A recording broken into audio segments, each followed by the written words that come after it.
Today, the transport sector is responsible for 1/3 of carbon emissions. So what we need to do is really to move the transport sector towards electricity. And I think the main challenge today is batteries, and the cost of this new investment. So, but we are in the learning by doing curve.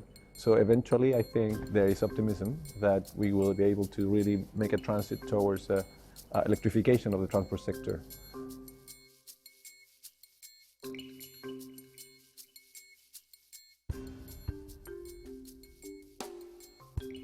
What we have learned, in the last 2 decades or more, 3 decades, that we need to rely on what we call second best instruments. I mean, sometimes you cannot price the externalities.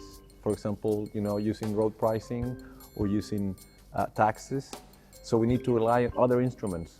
For example, here in Spain, you have these low emission zones, and in which you allow clean cars, electric vehicles, hybrids, to circulate freely, but you don't allow other cars to enter. And these, policies, which are basically rationing policies, are permitting, the fleet to turn towards a cleaner fleet faster than otherwise. So I think this is a way to move forward when you cannot, for example, use other instruments like taxes, which we know are very difficult to implement. Any politicians don't want to introduce taxes, but they introduce these other instruments, and I think they're producing good results.